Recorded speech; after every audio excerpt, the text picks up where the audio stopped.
नमस्कार दोस्तों, मेरा नाम चन्ना है और आप देख रहे हैं रियल हॉरर स्टोरीज। आज मैं आपको कोई सुनी सुनाई कहानी नहीं बल्कि एक ऐसी घटना बताने जा रहा हूँ जो मेरे साथ उत्तराखंड की पहाड़ियों में हुई थी। आज भी जब मैं उस रात को याद करता हूँ तो मेरे हाथ कांपने लगते हैं। अगर आप यह कहानी रात में सुन रहे हैं तो सावधान रहिए, क्योंकि जो मैं उस रात देखा था उसे मैं आज तक नहीं भूल पाया। उस रात मैं अपना ट्रक लेकर ऋषिकेश से श्रीनगर गढ़वाल की तरफ जा रहा था। जुलाई का महीना था, लगातार बारिश हो रही थी। रात के करीब 2 बजे थे। सड़क पूरी तरह सुनसान थी। चारों तरफ सिर्फ घना जंगल और पहाड़। मेरे ट्रक की हेडलाइट अंधेरे को चीरने की कोशिश कर रही थी, लेकिन ऐसा लग रहा था जैसे अंधेरा हेडलाइट की रोशनी को निकल रहा। मैं अकेला था, रेडियो भी बंद था, क्योंकि उस रात पता नहीं क्यों मेरे मन में अजीब सी बेचैनी थी। लगभग आधे घंटे बाद मैंने सड़क के किनारे किसी को खड़ा देखा। पहले मुझे लगा शायद कोई यात्री होगा, लेकिन जैसे जैसे ट्रक पास पहुंचा मेरे शरीर में सिरहन दौड़ गई। वह एक औरत थी, सफेद कपड़े पहने हुए। उसके लंबे काले बाल चेहरे पर बिखरे हुए थे और उसकी गोद में एक छोटा बच्चा था। मैंने ट्रक धीरे किया, पता नहीं क्यों, लेकिन उसे देखकर दिल कह रहा था कि यहाँ नहीं रुकना चाहिए। फिर भी मैं इंसानियत के नाते मैंने ट्रक रोक दिया। औरत धीरे धीरे मेरी खिड़की के पास आई। उसने सिर नीचे करके रखा था। भैया, थोड़ा आगे तक छोड़ दो। उसकी आवाज इंसानों जैसी नहीं लग रही थी। ऐसा लग रहा था जैसे कोई बहुत दूर कुएं के अंदर से बोल रहा हो। मेरे हाथ ठंडे पड़ चुके थे, लेकिन मैंने दरवाजा खोल दिया। वह मेरी बगल वाली सीट पर बैठ गई और तभी ट्रक के अंदर का तापमान अचानक बदल गया। ऐसा लगा जैसे मैं किसी बर्फ के कमरे में बैठा हूँ। मैंने डर छिपाते हुए पूछा, कहाँ जाना? कोई जवाब नहीं। मैंने दोबारा पूछा, फिर भी कोई जवाब नहीं। कुछ देर बाद मैंने हिम्मत करके उसकी तरफ देखा। मेरा खून जम गया। सीट खाली थी, वहां कोई नहीं था। मैंने तुरंत ब्रेक मारा। ट्रक चीखते हुए रुका। मैंने पीछे देखा, कोई नहीं था। चारों तरफ सिर्फ अंधेरा। लेकिन तभी मेरे कान के बिल्कुल पास किसी ने फुसफुसाकर कहा, मेरी चीख निकल गई। मैंने झटके से पीछे देखा और जो मैंने देखा उसे देख मेरी सांसें रुक गईं। ट्रक के पीछे वाले हिस्से में वही औरत बैठी थी, लेकिन अब उसका चेहरा इंसान का नहीं था। उसकी आंखों की जगह काले गड्ढे थे और उसकी गोद में बैठा बच्चा मुझे देखकर ऐसे मुस्कुरा रहा था, लेकिन वह मुस्कान किसी बच्चे की नहीं थी। ऐसा लग रहा था जैसे कोई बूढ़ा आदमी मुझे देखकर हंस रहा हो। मैंने पूरी ताकत से एक्सीलेटर दबा दिया। ट्रक पहाड़ी सड़क पर ऐसा दौड़ने लगा। तभी पीछे से बच्चे की रोने की आवाज आने लगी। फिर रोना धीरे धीरे हंसी में बदल गया और वह हंसी आज भी मेरे कानों में गूंजती है। मैं पसीने में भीग चुका था, तभी मेरी नजर रियर व्यू मिरर पर गई और वहां पिछली वाली सीट पर वही औरत बैठी थी और धीरे धीरे मेरी तरफ सरक रही थी, बिना उठे बिना चले, और कोई चीज जमीन पर फिसल रही वह अब मेरे बिल्कुल पीछे थी। मैं उसकी सांसें सुन सकता था। फिर उसने कहा, तूने मुझे बैठाया क्यों? मैं रोने लगा। मेरे हाथ स्टीयरिंग पर कांप रहे थे।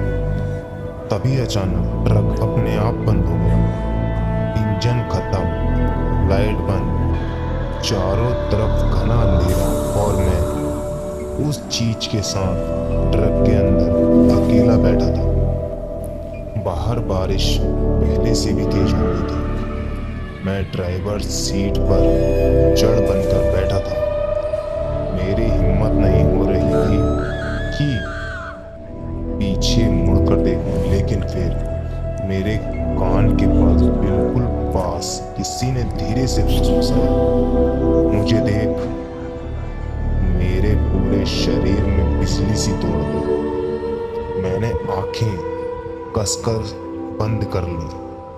दिल इतनी तेज धड़क रहा था कि ऐसा लग रहा था अभी सीना फाड़कर बाहर निकल जाएगा। फिर अचानक मेरी गर्दन पर किसी बर्फ जैसे ठंडे हाथ ने छुआ। मैं चीख पड़ा और उसी पल मैंने पीछे मुड़कर देखा। जो मैंने देखा उसे याद करके आज भी मेरी नींद उड़ जाती है। वह औरत अब मेरे ठीक पीछे खड़ी थी। उसका चेहरा पूरी तरह सड़ा हुआ था।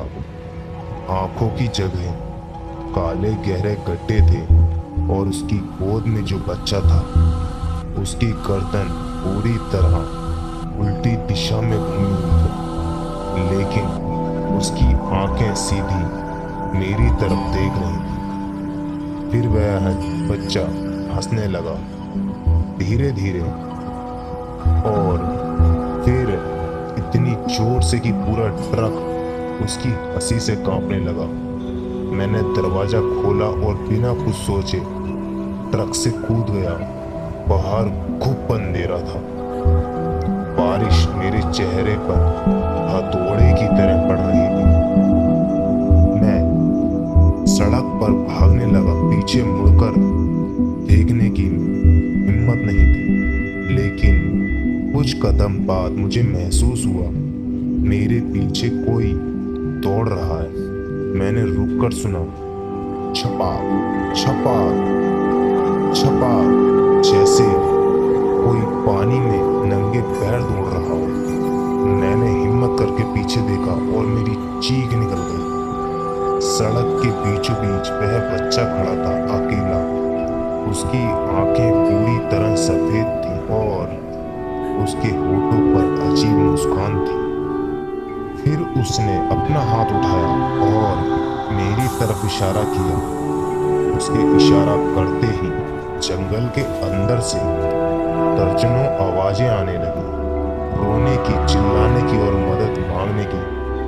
ऐसा लग रहा था जैसे सैकड़ों लोग जंगल में फंसे हों। मैं पागलों की तरह भागता रहा। तभी दूर मुझे कोने में एक मंदिर दिखाई दिया। मैं पूरी ताकत से उसकी तरफ दौड़ा। जैसे ही मंदिर की पहली सीढ़ी पर पैर रखा, मेरे पीछे से इतनी भयानक चीख आई कि मेरे कान सुन्न हो गए। मैंने पीछे देखा, वह औरत और बच्चा मंदिर के बाहर खड़े थे, लेकिन अंदर नहीं आ रहे थे। दोनों मुझे घूर रहे थे। फिर धीरे धीरे उनके चेहरे बदलने लगे और अचानक मैंने जो देखा उससे मेरी रूह कांप गई। उन दोनों के चेहरे अब इंसानों के नहीं थे, बल्कि बिल्कुल मेरी तरह दिख रहे थे। जैसे मैं खुद बाहर खड़ा था और मैं खुद मंदिर के अंदर था। एक नहीं, दो, मैं वहां मौजूद थे। उस रात मैं मंदिर में ही बेहोश हो गया। सुबह गांव वालों ने मुझे मंदिर के अंदर पाया। जब मैंने उन्हें सारी बात बताई तो गांव के बुजुर्ग आदमी का चेहरा पीला पड़ गया। उन्होंने बताया, करीब 30 साल पहले उसी सड़क पर एक ट्रक खाई में गिर गया था। उस ट्रक में एक औरत और उसका बच्चा दबकर मर गए थे, लेकिन मरने से पहले उन्होंने कई घंटों तक मदद के लिए चीखें मारी थी। कोई नहीं आया। तब से बारिश वाली रातों में वे दोनों सड़क पर दिखाई देते हैं, और जो भी उन्हें अपनी गाड़ी में बैठा लेता है वह कभी पहले जैसा नहीं रहता। उस दिन के बाद मैंने ट्रक चलाना नहीं छोड़ा, लेकिन आज तक मैं उस सड़क पर रात में नहीं गया। और सबसे डरावनी बात, उस घटना को 8 साल हो चुके हैं, लेकिन कभी कभी आधी रात को मेरे फ़ोन पर एक अनजान नंबर से कॉल आती है। जब मैं फ़ोन उठाता हूँ तो दूसरी तरफ से सिर्फ एक बच्चे की हंसी सुनाई देती है, और फिर वही आवाज़, भैया थोड़ा आगे तक छोड़ दो।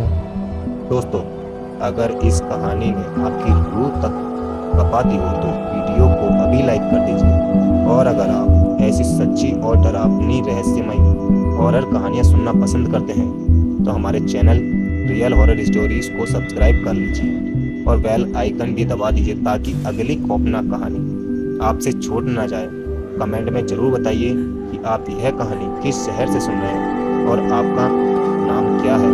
साथ ही 1 से 10 के बीच में रेटिंग देकर बताइए कि यह कहानी आपको कितनी डरावनी लगी। और अगर आप चाहते हैं कि अगली कहानी आपके शहर, गांव या इलाके की किसी रहस्यमय घटना पर हो तो उसका नाम भी कमेंट में ज़रूर लिखिए। याद रखिए, अगली कहानी शायद आपके शहर की हो या शायद आपके साथ कोई किसी घटना की। मैं हूं चन्ना और आप देख रहे हैं रियल हॉरर स्टोरी। मिलते हैं अगली रात एक और सच्ची और खौफनाक कहानी के साथ। तब तक अंधेरे में पीछे मुड़कर मत देखना।